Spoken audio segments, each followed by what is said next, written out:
Do you mind if I respond to what I think was a little jab at me? No, it wasn't a jab. I would have told you. Well, no, I'm saying this is what people will say because you have my correspondent, my colleague Alex on, and you're pointing to his reporting, and you've brought up Jeb Bush when I clearly asked the question simply, I think, what do you believe or why do you believe she's behind this story, responding only so far through Twitter? So two things I really would like to respond to. I'm not criticizing Alex one iota, but I am saying accurately, Alex will not disagree. He's reporting speculative, not facts, what we don't know. Secondly, I am not deflecting. Jeb Bush is a fine man. What he did was nothing wrong. I'm saying there's a double standard in media coverage where we're not pointing out that there's precedent for what Hillary Clinton did, whether it's a governor or whether it's Secretary of State Powell. That's all.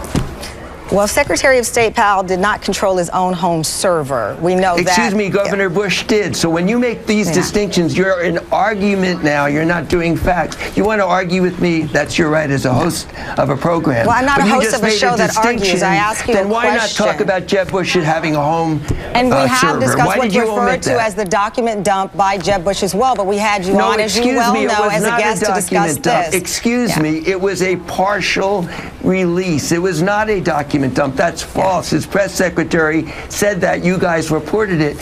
He released a portion. He did not release his personal. Well, you so described there was no dump, this and he had his own server at home, and you didn't say that at the same time. You mentioned General Powell didn't have his own server. Let me ask you this then.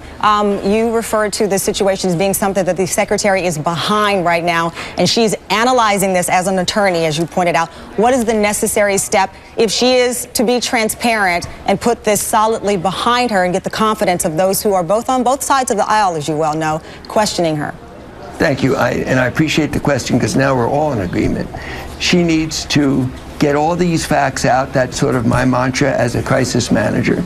We're a little bit behind the curve in her doing so, and I think she is now turning the corner on her Twitter. She wants to release all of these emails, set up a process of a neutral examining all of them. That would be the State Department, and I think Alex will report that the process of examining 55,000 pages as well as everything on the server is available to the State Department, available to Congressman Dowdy, available to Senator McCain.